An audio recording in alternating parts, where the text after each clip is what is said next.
Hey guys, welcome to single Jai Tamil. இப்போ நீங்கள் பார்த்துட்டு இருக்கீங்க ஜெய் 2025 லாஸ்ட் மந்த். இப்போ நான் இந்த ரெண்டு சிம்பிள் போட்டிருக்கேன் பாருங்க. மார்க்ஸ் இன்க்ரீஸோ ஆகலாம், டிக்ரீஸோ ஆகலாம்.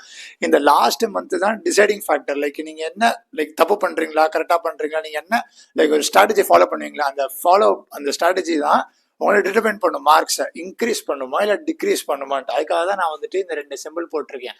அதுக்காக தான் நான் இங்கே போட்டிருக்கேன் பாருங்க.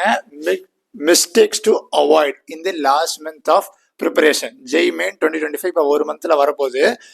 அந்த என்னென்ன தப்புலாம் நம்ம பண்ணக்கூடாது அப்படின்னு இந்த வீடியோ நான் ஃபுல்லாக சொல்ல போறேன். ஸோ ஃபுல்லாக கிளியராக கவனிங்க. நான் முதல்ல நீங்கள் போட்டிருங்க பாருங்க, ஸ்டார்டிங் நியூ டாபிக்ஸ். இப்போ நான் கிளியராக நான் மென்ஷன் பண்ணது எல்லா வீடியோஸ்லையும் புது டாபிக்ஸை இப்போ நீங்கள் படிச்சுட்டே வந்திருப்பீங்க. சில சாப்டர்ஸ் வெயிட்டேஜ் சாப்டர் இருந்திருக்கும், நீங்க அதை படிச்சிருக்காம இருந்திருப்பீங்க. அதை நீங்க திரும்பி இப்போ உட்காந்துட்டு வெயிட்டேஜ் சாப்டர் ஆயிடுச்சு, நான் இன்னும் படிக்கவே இல்லை அப்படின்ட்டு சும்மா உட்காந்து போயிட்டு அந்த சாப்டர் புதுசாகவே படிக்கக்கூடாது. ஏன்னா ஒரு பெரிய கன்ஃபியூஷன் கிரியேட் ஆகிடும். இப்போ நீங்க நிறைய பேர் கெமிஸ்ட்ரி படிச்சிருக்காம இருந்திருப்பீங்க, பட் ஆனால் அது ரொம்ப வெயிட்டேஜா இருந்திருக்கும். நான் வெயிட்டேஜ் சாப்டர்ஸ் கூட ஆர்கானிக் ரொம்ப வெயிட்டேஜ் போட்டிருந்தேன். நீங்க தெரிஞ்சதுக்கு அப்புறமா இப்போ போயிட்டு ஆர்கானிக்கை ஸ்டார்ட் பண்ணீங்கனாலே டோட்டலா நீங்க பிசிக்கல் கெமிஸ்ட்ரியும் போயிடும், இன்ஆர்கானிக் கெமிஸ்ட்ரியும் போயிடும்.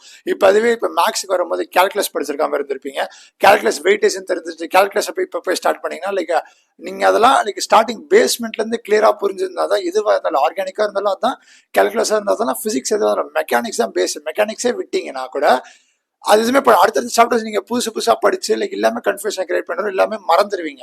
அதெல்லாம் மெயின்லி நான் சொல்றது, புது டாபிக்ஸை இப்போ படிக்க ஸ்டார்ட் பண்ணவே பண்ணாதீங்க. அதான் இருக்கிறது ரொம்ப மெயின். அது அந்த தப்பை மட்டும் பண்ணிட்டீங்கன்னா நீங்க படிச்சதே வேஸ்ட். அதுக்காக என்ன நம்ம பண்ணலாம் சொல்யூஷன் அப்படி பார்க்கும்போது, நீங்க என்ன படிச்சிருக்கீங்களோ இது வரைக்கும், இப்போ கால்குலஸ் தவிர்த்து வேற சாப்டர்ஸ் படிச்சிருப்பீங்க. அந்த சாப்டர் இந்த மாதிரி மேட்ரிக்ஸ் டிட்டர்மினன்ட்ஸ், சீக்வென்ஸ் சீரிஸ், மேக்ஸ்ல அந்த எதெல்லாம் படிச்சிருந்தீங்களோ அதை ரிப்பீட்டடா ரிவிஷன் பண்ணிட்டே இருக்கணும்.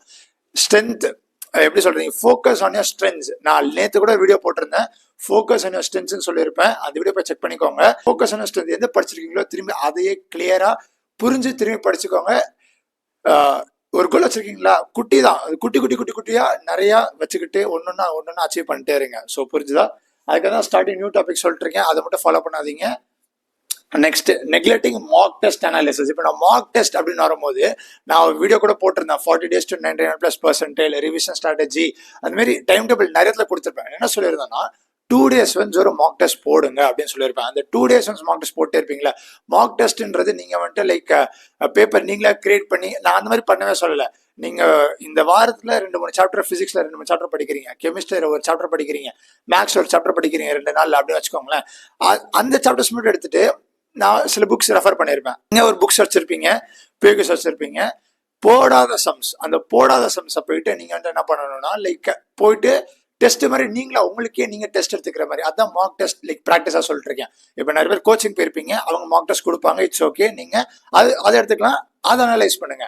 இப்போ நிறைய பேர் கோச்சிங் போயிருக்க மாட்டீங்க, நீங்க ஓன் செல்ஃப் ஸ்டடி பண்ணிட்டு இருக்கீங்கன்னு வச்சுக்கோங்களேன். நீங்க அதான் சொல்றேன், புக் வச்சிருப்பீங்க, அந்த புக்ல போயிட்டு தெரியாத சம்ஸை போயிட்டு நீங்க போடாத சம்ஸை போயிட்டு போட்டுட்டு அதை அனலைஸ் பண்ண ஆரம்பிங்க.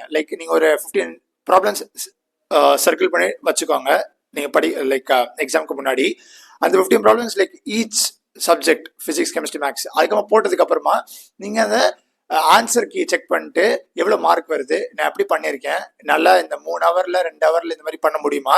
நீங்க 25 கொஸ்டின் செலக்ட் பண்ணி வச்சுக்கோங்க. 3 years எக்ஸாம் உங்களுக்கே நீங்க டெஸ்ட் வச்சுக்கிற மாதிரி, இந்த சாப்டர் முடிச்சு இந்த சாப்டர் நான் டெஸ்ட் வச்சுக்கிறேன் அந்த மாதிரி. புரிஞ்சா? ஸோ நீங்களா டெஸ்ட் பண்ணுங்க, அனலைஸ் பண்ணும். அதை இங்க போட்டிருக்கேன் பாருங்க, அனாலிசிஸ். அந்த அனலைஸ் பண்றதா மெயின். நீங்க தப்பு பண்ணிருக்கீங்களா, இன்கரெக்ட் ஒன்ஸ், அன்ஆன்சர்டு ஒன்ஸ், இது ரெண்டும் மெயின். கரெக்ட் விட்டுருங்க, well and good. Incorrect once, unanswered once போயிட்டு நீங்க செக் பண்ணிக்கிட்டே இருக்கணும். ஸோ புரிஞ்சுதா? தப்பாயிருச்சா திரும்பி அந்த சம்ஸை போடுங்க. ரெண்டுமே கிளியரா போட்டு புரிஞ்சுக்கோங்க. என்னெல்லாம் தப்பாயிருக்கோ புரிஞ்சு கிளியரா படிங்க. புரியுதா? அதான் மார்க் டெஸ்ட் அனாலிசிஸ். 2 நாளுக்கு ஒருத்தர் மார்க் டெஸ்ட் கொடுங்க, 2 நாளுக்கு ஒருத்தர் அனலைஸ் பண்ணிக்கிட்டே இருக்கீங்க. ஸோ புரிஞ்சுதா? இதுதான் நெக்லெக்டிங். அதை விடுறதா தப்பு. அதான் அதை பண்ணாதீங்க, அதை பண்ணுங்கன்னு நான் சொல்ல வரேன். அந்த அனலைஸ் பண்ணுங்கன்னு நான் சொல்ல வரேன். ஸோ புரிஞ்சுதா? நெக்ஸ்ட் வர்றது கம்பேரிங் வித் அதர்ஸ். இப்போ நிறைய பேர் கோச்சிங்ல படிச்சுட்டு இருப்பீங்க, அவன் என்ன பாரு அவ்வளோ மார்க் வாங்குறான்டா, என்னால் மார்க்கே வாங்க முடியலடா, எனக்கு இன்னும் 1 மாசத்துல எக்ஸாம் வேற கிடையாது, எதுவுமே பண்ணவே முடியல அப்படின்னு நினைச்சிட்டு இருப்பீங்க. பட் ஆனால் அது தப்பு. கம்பேர் பண்ணாதீங்க. Everyone has a unique strategy. நீங்க ஒன்னொன்னா அவனுக்கு மேக்ஸ் நல்லா வரலாம், உனக்கு மேக்ஸ் வராம இருக்கலாம், அவனுக்கு பிசிக்ஸ் நல்லா வரலாம், உனக்கு பிசிக்ஸ் வராம இருக்கலாம், உனக்கு கெமிஸ்ட்ரி வரும், அவனுக்கு கெமிஸ்ட்ரி வராம இருக்கலாம். டிபெண்ட்ஸ். புரியுதா? நீங்க எல்லாத்தையும் கம்பேர் பண்ணிட்டு இருக்க கூடாது. இப்போ நீங்க வந்து செல்ஃப் ஸ்டடி பண்றீங்கன்னா கூட நீங்க வந்துட்டு ஸ்கூல்ல படிச்சுட்டு இருப்பீங்க, ஃப்ரெண்ட்ஸ் இருப்பாங்க, தெரியாத பேர் நிறைய வந்துட்டு இன்னைக்கு மார்க் டெஸ்ட் கொடுக்கும்போது லைக் ஏதாச்சும் எக்ஸாம் கொடுக்கும்போது அவனோட அதிக மார்க் வாங்கிட்டான்னு வச்சுக்கோங்களேன். கம்பேர் பண்ணாதீங்க. ஈ has a different way, you has a different way. ரெண்டு பேருக்கும் டிஃப்ரெண்ட் டிஃப்ரெண்ட் பார்ட்ஸ், லைக் சரௌண்டிங்ஸே வேற. அதனால நீங்க அது போல புரிஞ்சுக்கிட்டு கம்பேர் பண்ணாம நீ உனக்குள்ளே கம்பேர் பண்ணிக்கிட்டு, அதான் யூ வர்சஸ் யூ தான் எப்பயுமே. உனக்கு நீ தான் எதிரி, நீ தான் எல்லாமே. அதனால போன தடவை மார்க் டெஸ்ட்ல கம்மியா மார்க் வாங்கிட்டியா, அடுத்த மார்க் டெஸ்ட்ல நான் மாசம் மார்க் வாங்குவேன் அப்படின்னு ஒரு கான்ஃபிடென்ட்டை வச்சுக்கிட்டு நிறைய மார்க்கை வாங்கிடு. அவ்வளவுதான். இதுதான் சிம்பிளான லைக் லெசன் அப்படி கற்றுக் கொடுக்கணும். ஏன்னா உனக்கு நீ தான் எல்லாமே. நீ வந்துட்டு மார்க் கம்மியாக வாங்குற, அடுத்த மார்க் அதிகமாக வாங்கன்ட்டு ஒரு தைரியம் வேணும் உனக்கு. இதெல்லாம் புரிஞ்சுக்கோ. அதனால கம்பேர் அடுத்தவங்களா பண்ணாத, நீ உனக்குள்ளேயே பண்ணிக்கோ. அதான் மெயினாக இங்கே சொல்ல வந்தேன்.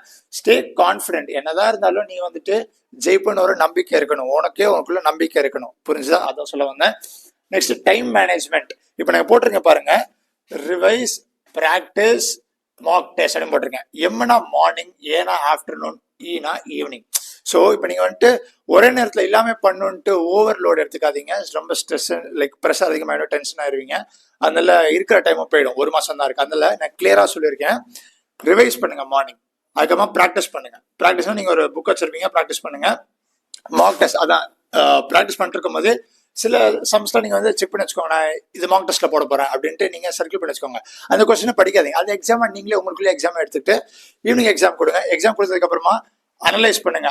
அப்பவே அனலைஸ் பண்ணுங்க, நைட்டே அனலைஸ் பண்ணிட்டு அடுத்த நாள் தப்பெல்லாம் ரிவைஸ் பண்ணிட்டு அடுத்த கான்செப்டை ப்ராக்டிஸ் பண்ணிட்டு ஒரு நாள் கேப் விட்டு இன்னொரு நாள்ல ப்ராக்டிஸ் பண்ணிட்டு மார்க் டெஸ்ட் கொடுங்க. இதுதான் டைம் மேனேஜ்மெண்ட் சொல்ல முடியும். ஸோ கிளியரா இதை மட்டும் கன்சிஸ்டன்டா ஃபாலோ பண்ணுங்க, கான்ஃபிடென்ட்டா இருங்க. ஸோ புரிஞ்சுதா? Next sleep, rest. இதான் இருக்குது ரொம்ப ரொம்ப மெயினா. இல்லாத வீடியோஸ்ல தான் சொல்லிட்டு இருக்கேன். மினிமம் நீங்க போட்டுருங்க பாருங்க, 6 to 7 hours தூங்குங்க. இந்த லாஸ்ட் மந்த் தான் இருக்குன்னு சொல்லிட்டு 4 மணி நேரம், 5 மணி நேரம், 3 மணி நேரம் தூங்குறதுலாம் லைக் நீங்க மைண்டுக்கு ரொம்ப மறந்துடும். லைக் நீங்க ரொம்ப ஸ்ட்ரெஸ் எடுத்துக்கிறீங்க, ரொம்ப டென்ஷன் எடுத்துக்காதீங்க. 6 to 7 hours கொஞ்சம் மைண்டுக்கு ரெஸ்ட் கொடுங்க. ஏன்னா இப்போ நீங்கள் ஒரு மாதம் படிக்கிறீங்களா, இப்போ ஃபுல்லாக புக்கில் தான் இருக்க போறீங்க. இது வரைக்கும் புக்கில் தான் இருந்திருப்பீங்க. லைக் வெளி உலகத்துக்கே போயிருக்க மாட்டீங்க இந்நேரம். லைக் எக்ஸாம் இருக்குன்னு சொல்லிட்டு நீங்கள் புக்கை மட்டும் டெய்லி காலையிலேருந்து நைட் இருக்க புக்கை மட்டும் பார்த்துட்டு இருந்திருப்பீங்க. கோச்சிங் சென்டர்ஸில் அதான் பண்ணிருப்பாங்க. லைக் நம்ம இது பெரிய எக்ஸாம் எதுவும் பண்ண முடியாது. பட் ஆனால் அதுக்கு தான் சொல்கிறேன், கொஞ்சம் ரெஸ்ட் எடுங்க. நடுவில் ஒரு 10 minutes வாக் போங்க. அதுக்கப்புறமா நீங்கள் கொஞ்சம் உங்களே ரீகெயின் பண்ணுங்க. எனர்ஜி ரீகெயின் பண்ணுறதுக்கு நீங்கள் முதல்ல ரெஸ்ட் எடுக்கணும். ஸோ புரியுதா? ரெஸ்ட் 6 to 7 hours டெய்லி தூங்குங்க. 7 hours மேலே தூங்காதீங்க, 6 hours கீழே தூங்காதீங்க. ஸோ புரிஞ்சுதா? 6 to 7 hours டெய்லி தூங்குங்க. கொஞ்சம் ரெஸ்ட் தேவை நமக்கு. அது இல்லைனா லைக் மைண்ட் ஒழுங்காக ஒர்க் ஆகாது. நீங்கள் படிச்சதெல்லாம் மறந்துடும். லைக் டெய்லி நீங்கள் மார்க் கம்மியாதுன்னு சொல்லி நீங்கள் வந்துட்டு லைக் அப்படியே டிமோட்டிவேட் ஆகிட்டு கான்ஃபிடென்ட்டே இல்லாமல் டோட்டலாக போயிடும். அதான் சொல்கிறேன். இங்கே 2 போட்டிருக்கேன் பாருங்க.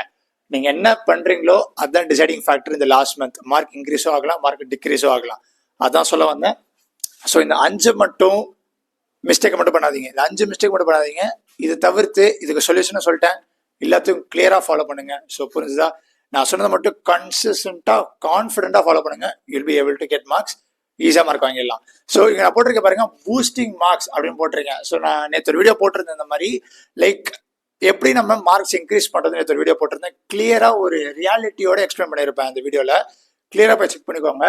முதல்ல அந்த வீடியோ பார்த்ததுக்கப்புறம் உங்களுக்கு நீங்கள் கன்சிஸ்டண்டா இருக்கணும், கான்ஃபிடென்ட்டா இருக்கணும். அதுக்கப்புறம் உங்க ஸ்மார்ட் பிளஸ் ஹார்ட் ஒர்க்குன்ட்டு அந்த வீடியோவில் கிளியரா ஷேர் பண்ணியிருப்பேன். ஸோ கிளியரா போய் பார்த்துக்கோங்க அந்த வீடியோவை.